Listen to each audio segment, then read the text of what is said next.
iVector, tú manéjalo. Cuenta con nuestra experiencia. Presenta. Y yo les pido que tengan mucha atención en lo que diga Rodolfo Navarrete, a quien saludo como siempre con mucho gusto. ¿Cómo está, Rodolfo? Muy bien, gracias, Pedro. Cerrando este cuatrimestre, tercer cuatrimestre del año, y ante la perspectiva de un 2016 no exento de dificultades, y estoy seguro con opciones. Sí, efectivamente ya hay información sobre lo que se va a hacer el próximo año y obviamente sobre lo que va a suceder este año en términos de la política económica, sobre todo de la política fiscal y de lo que va a pasar con el país, ¿no?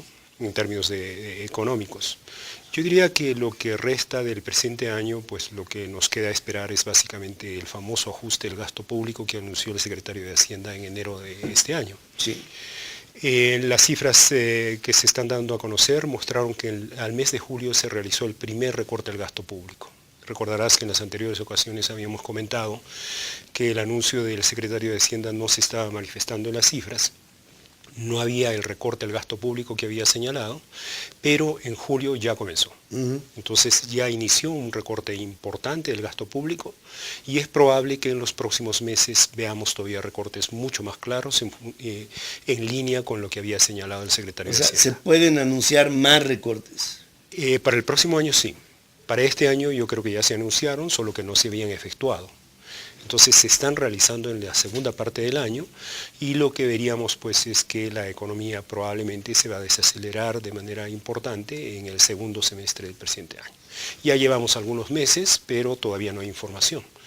Pero la poca información que existe está mostrando que primero ya se está dando el recorte del gasto público, al menos en julio, y en segundo lugar que la economía va a resentir esos efectos.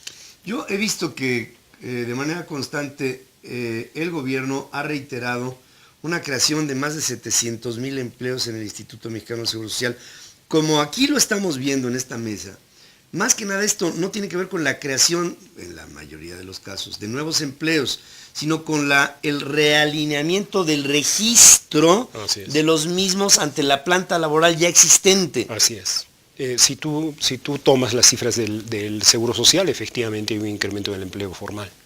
Pero si tomas las cifras del INEGI, la Encuesta Nacional de Empleo, no hay un incremento del empleo, todo lo contrario. ¿Qué es lo que está sucediendo? Lo que acabas de señalar. Lo único que se está sucediendo es que el empleo que existía se está formalizando, ¿no? Entonces se está registrando una cosa que ya existía.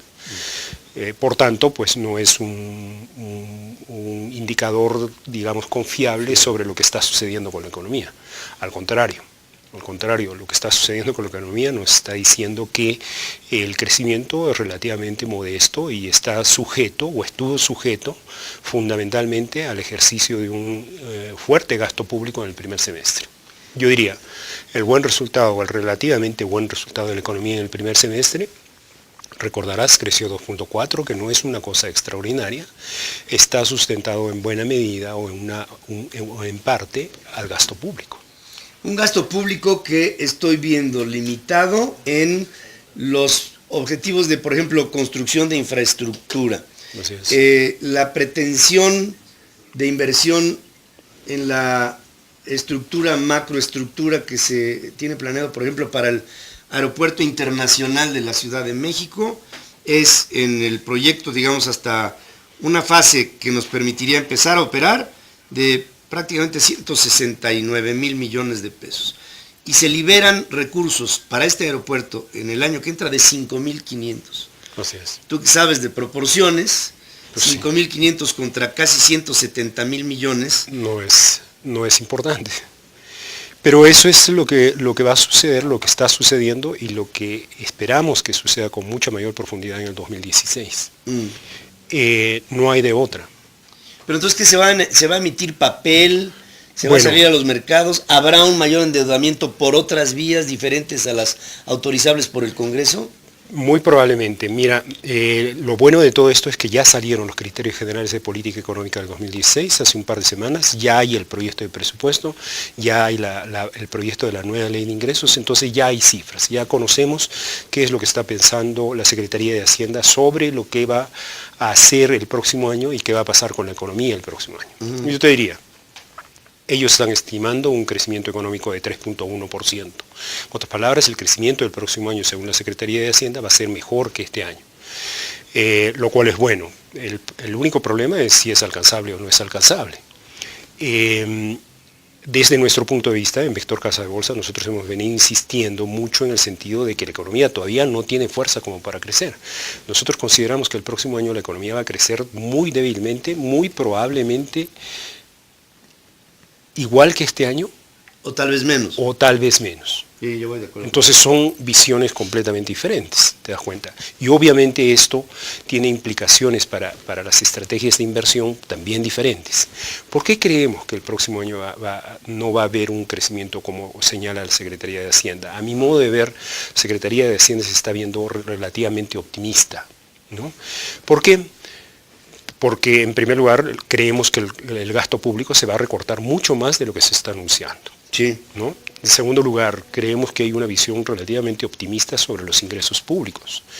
Acuérdate que la cobertura petrolera este año son $79 y el próximo año son $50, son $49. En otras palabras, hay una caída de los ingresos públicos muy fuerte, importante, que tiene que ser asimilada. El proyecto del gobierno está complicado, porque lo que dice es que el crecimiento económico del próximo año y de los próximos años, de los subsiguientes años, va a estar financiado con deuda. Y ahí viene el problema. No hay ningún problema que la gente o que los gobiernos financien sus gastos con deuda, hasta determinado punto. El problema es cuando la deuda llega a determinado nivel, ya se convierte en un dolor de cabeza. Y en esa situación estamos en México. El nivel de deuda pública es demasiado elevado, está generando problemas. No sé si recuerdas, en alguna ocasión habíamos comentado que el Banco de México había llamado mucho la atención sobre la razón deuda pública PIB, que está aumentando demasiado rápido y que eso iba a generar problemas. Sí. La respuesta de la Secretaría de Hacienda, la respuesta implícita, es que va a seguir endeudándose. En otras palabras, no ha hecho caso a la recomendación, ni del Fondo Monetario ni del Banco Central. Entonces, se va a seguir endeudando, según las estimaciones que tiene la Secretaría de Hacienda, la deuda pública este año va a aumentar 3.5 puntos porcentuales del PIB. Eso es muchísimo. Muchísimo. ¿No? Y en los próximos años, en el 2016, va a aumentar un punto porcentual, 17 otro punto porcentual. En otras palabras, va a seguir aumentando, ¿no? El fondo ha estado muy pendiente de todo esto y ha señalado que es un nivel muy peligroso. ¿Por qué? Porque llega a un punto en que la deuda se reproduce sola. Claro, y se escala. Y se escala solita. Se escala. Y sobre todo, fíjense, el gobierno federal está apuntando que para el año que entra el déficit fiscal tendrá como objetivo el 0.5%, ¿no? Así es. Viene del 1,5, luego el 1, según ellos, y ahora sería el medio. Pero el gasto corriente sigue creciente y sobre todo el gasto corriente está comiéndose el dinero que se está pidiendo en excedente. Sí. Es decir, no solamente es la deuda, sino en qué te endeudas y para qué. Así es. Parte del endeudamiento está dando, mira, qué curioso, se está dando para pagar los intereses. O sea, el propio servicio de la deuda misma. Así es. O sea, te endeudas para pagar los intereses. Es como lo que hacen normalmente las familias, o bueno, no sé si normalmente, pero cuando las familias sacan dinero de una tarjeta de crédito para pagar la otra tarjeta de crédito. Eso es espantoso, ¿no? Eso es espantoso. Eso es. Y eso se mide con, eso es lo que le está generando problemas a Brasil. Brasil tiene un problema con lo que se llama el superávit primario o el balance primario. El balance primario del sector público es simplemente la diferencia entre ingresos y gastos sin contabilizar servicio de la deuda. ¿Te das cuenta? Entonces, un país tiene que generar un superávit primario para pagar el servicio de la deuda, para pagar los intereses. Bueno, en Brasil ha habido toda una discusión, entonces se había programado para este año un superávit primario superior al 1%, el Congreso, las discusiones lo bajaron a 0.3, 0.4%, Standard & Poor's le baja la calificación porque no le gusta ese movimiento, entonces reacciona Dilma Rousseff y su gabinete y ahora han hecho medidas para elevarlo de 0.3 a 0.7, pero estamos hablando de superávit. En México no es superávit. Es déficit y es superior al 1%. En otras palabras, nos estamos endeudando para pagar los intereses de la deuda.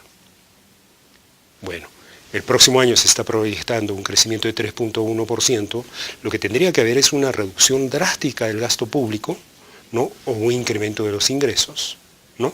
Para evitar esta situación que es complicada. Yo creo que un camino no tan simple, pero sí el más conveniente, tendría que pasar forzosamente por una revisión de la reforma fiscal. Así es. Una revisión completa de los ingresos. ¿Por qué? Porque es una nueva realidad la que está viviendo México. Se le cayó la fuente principal de los ingresos, que a mi modo de ver siempre estuvo equivocada. Un país no debe sustentar los ingresos públicos en una renta, en este caso petrolera. Eso debería haber ido a un fondo y olvidarnos de que existe eso y nosotros trabajar con nuestros impuestos para financiar nuestro gasto público. Claro. Eso tarde o temprano se tiene que hacer, ¿no? Y en segundo lugar, pues el famoso presupuesto base cero solo existe en términos nominales. No existe el presupuesto base cero, ¿no? No hay bases para Así es. hacerlo cero, porque pues el país no está naciendo hoy. El país, digamos, pudiera aplicar una metodología paralela a lo que pudiera ser un presupuesto base cero, Sí. más las condiciones en la realidad de ninguna manera apuntan a lo que en teoría se le planteó al Congreso, y yo no vi a nadie en el Congreso que dijera, oye, un presupuesto base cero es sencillamente un imposible. Sí. No se puede hacer una programación así. La esencia es una.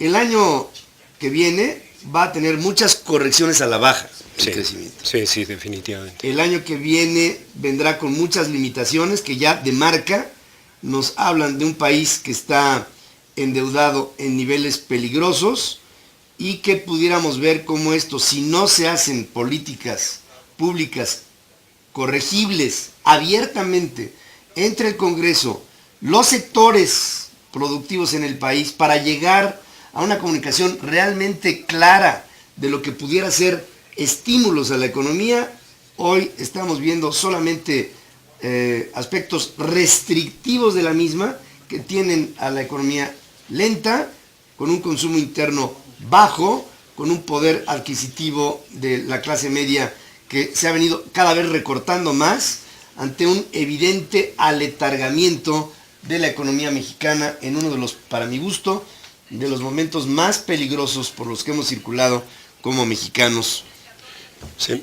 Yo te diría, agregando simplemente, hay un punto positivo en las propuestas de política económica para el próximo año. Todos nos preguntamos, en la época de la bonanza petrolera, ¿dónde está el dinero de la bonanza petrolera? Pues parte de ese dinero, la bonanza petrolera, la hemos consumido, todos nosotros, tú, yo, todos nosotros. ¿Cómo? Con el subsidio a la gasolina. ¿Sí? ¿No? Entonces, la renta petrolera ha ido a subsidiar en parte, en una pequeña parte. Obviamente hay otros usos que se han dado a la renta petrolera. Asistencialismo, Así es. sol, todo Pero eso. una parte ha sido el subsidio a la gasolina, y que nos hemos comido tú y yo y toda la gente que tenemos automóviles. La nueva propuesta para el próximo año, por primera ocasión, es una propuesta, yo creo que bastante favorable. ¿Por qué? Porque ya no va a haber esa situación. Ahora lo que se ha adelantado una medida que estaba programada para el 2018 al 2016, es el famoso impuesto a la gasolina. Va a ser un impuesto ad valorem. ¿Eso qué quiere decir? Lo que quiere decir es simplemente va a haber un impuesto, siempre va a ser positivo. O sea, según sea el valor del precio de la gasolina, el gobierno va a poner el impuesto encima. En consecuencia, siempre va a ser positivo. O sea, en otras palabras, no esperen con la libertad del mercado en las gasolinas una baja en el energético. Así es. Así de claro. Anteriormente había situaciones en que el precio de la gasolina estaba subsidiado, ¿no? Nos mantenían bajo el precio de la gasolina porque la internacional estaba muy elevado, nosotros comprábamos subsidiada, y en otras ocasiones, como ahora, por ejemplo, el precio de la gasolina en México está por arriba de la internacional. Entonces se daba esa situación. En algunas circunstancias actuaba como impuesto, pero en otras circunstancias actuaba como subsidio. Eso ya se acabó a partir del próximo año, lo cual creo que es una medida positiva. Año complicado para México, este 2016, con algunas otras condiciones que seguramente usted se estará preguntando: cuál será la situación del peso, hasta dónde vendrá una posibilidad de que suban los factores bursátiles dentro del listado de las empresas que en México cotizan.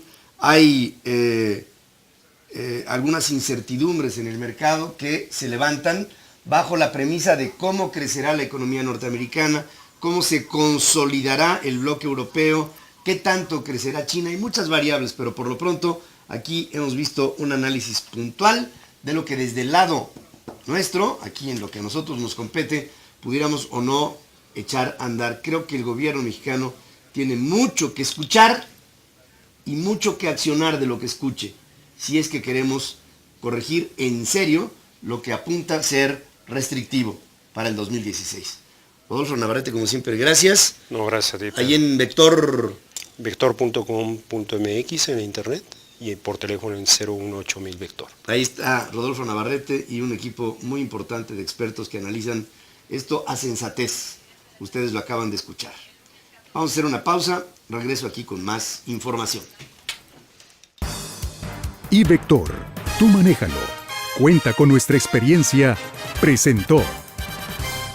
No exento de dificultades y estoy seguro con opciones. Sí, efectivamente ya hay información sobre lo que se va a hacer el próximo año y obviamente sobre lo que va a suceder este año en términos de la política económica, sobre todo de la política fiscal y de lo que va a pasar con el país, ¿no? En términos económicos. Yo diría que lo que resta del presente año, pues lo que nos queda esperar es básicamente el famoso segundo semestre del presente año. Ya llevamos algunos meses, pero todavía no hay información. Pero la poca información que existe está mostrando que, primero, ya se está dando el recorte del gasto público, al menos en julio, y en segundo lugar, que la economía va a resentir esos efectos. Yo he visto que de manera constante el gobierno ha reiterado una creación de más de 700,000 empleos en el instituto. Importante el gasto público y es probable que en los próximos meses veamos todavía recortes mucho más claros en línea con lo que había señalado el secretario de Hacienda. ¿Se pueden anunciar más recortes? Para el próximo año sí. Para este año yo creo que ya se anunciaron, solo que no se habían efectuado. Entonces se están realizando en la segunda parte del año y lo que veríamos pues es que la economía probablemente se va a desacelerar de manera importante en el segundo. iVector, tú manéjalo. Cuenta con nuestra experiencia, presenta. Y yo les pido que tengan mucha atención en lo que diga Rodolfo Navarrete, a quien saludo como siempre con mucho gusto. ¿Cómo está, Rodolfo? Muy bien, gracias, Pedro. Cerrando este cuatrimestre, tercer cuatrimestre del año y ante la perspectiva de un 2016. El gasto público que anunció el secretario de Hacienda en enero de este año. Sí. Las cifras que se están dando a conocer mostraron que al mes de julio se realizó el primer recorte del gasto público. Recordarás que en las anteriores ocasiones habíamos comentado que el anuncio del secretario de Hacienda no se estaba manifestando en las cifras. No había el recorte del gasto público que había señalado, pero en julio ya comenzó. Entonces ya inició un recorte